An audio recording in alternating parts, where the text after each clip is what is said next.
The sound of carriage wheels echoed across the busy road as Livia passed the grand trading post, where merchants and artisans exchanged goods from across the continent.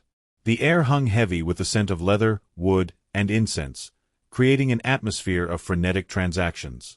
She adjusted the cloak around her shoulders, trying to blend into the throng of vendors loudly proclaiming their wares. Her mission was clear: to find a fragment of an ancient map mentioned in coded letters that had reached her hands weeks prior. The document promised to reveal the location of an ancestral energy source capable of altering the course of history. In one of the shops, a merchant offered a rare commodity, originating from a distant and mysterious region. Maintaining a smile, she imagined the possibilities.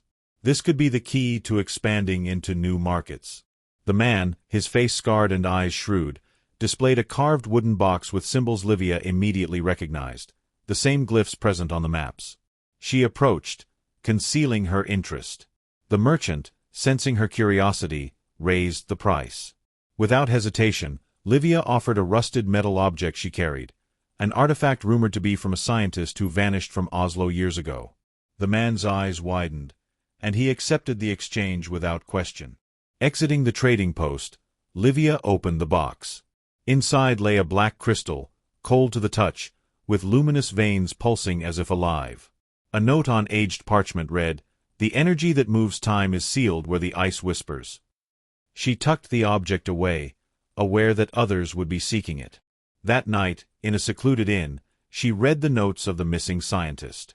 He described experiments with a substance capable of generating infinite heat, but warned of unknown dangers. "The ethics of discovery," he wrote, "are as fragile as the ice over the abyss." Meanwhile, in Oslo, Dr. Matteo King adjusted the final parameters of his experimental reactor.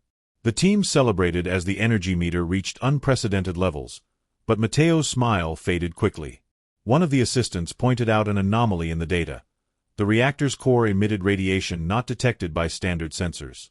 Hours later, during a secret meeting, a government official mentioned pressure to accelerate the project, disregarding protocols. Matteo knew the world needed that energy, but what would be the price? What were they willing to sacrifice? Following the map's coordinates, Livia arrived at a coastal village where the sea crashed against snow-covered cliffs. A local fisherman told her of strange lights seen in the sea at midnight. She waited on the beach, the black crystal hidden beneath her clothes. As the tower clock struck 11, the object began to vibrate. In the distance, a blue light emerged on the horizon, reflecting off the nearby glaciers.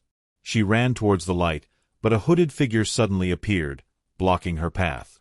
"You should not be here," said the grave, faceless voice. Livia squeezed the crystal, feeling its heat intensify. She knew she was not alone in this quest, and the true danger might not lie in the ice, but in what it concealed. The hooded figure approached, with biting snow swirling around them. Livia stepped back, her fingers tightening around the crystal until the pulsing light cast distorted shadows across the beach. "This place was not made for humans," the voice said, now closer. A biting wind carried the scent of salt and a strange metallic aroma. Livia noticed the ice on the nearby rocks beginning to melt, even in the intense cold. The crystal in her hand reacted to the blue light on the horizon, emitting a low hum that vibrated through her bones. Across the continent, Matteo examined the reactor's logs. Energy levels fluctuated erratically, and the radiation sensors recorded patterns that matched nothing known. One of his assistants, Talia, pointed to an anomaly. "The neutrinos are behaving as if they are linked to something or someone." Matteo frowned.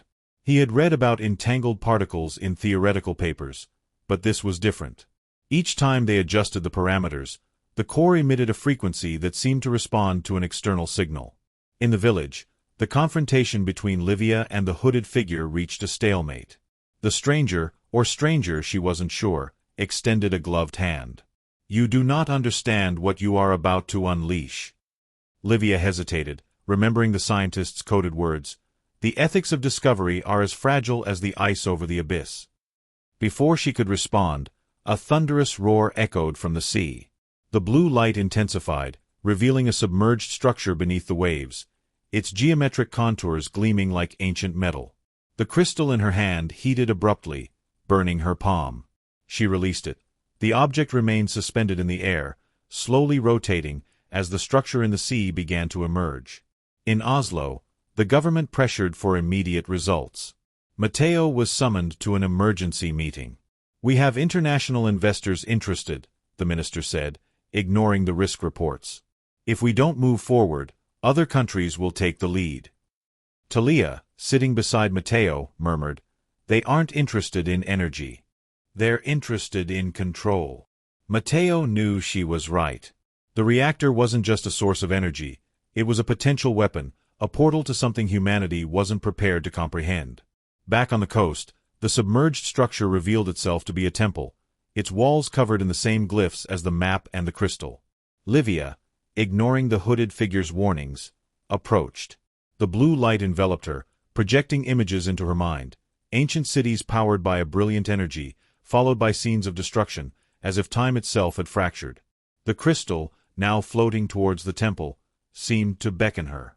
The hooded figure cried out, but the sound was swallowed by a sudden silence, as if time had stopped.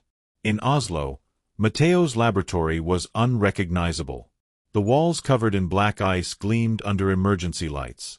Talia, injured but alive, found him unconscious beneath the rubble.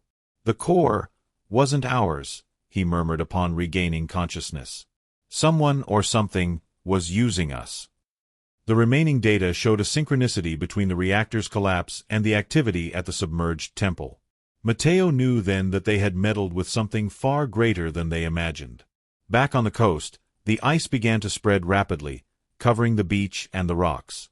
Livia realized that the temple's energy wasn't just a source of power. It was a living system, reacting to greed and fear.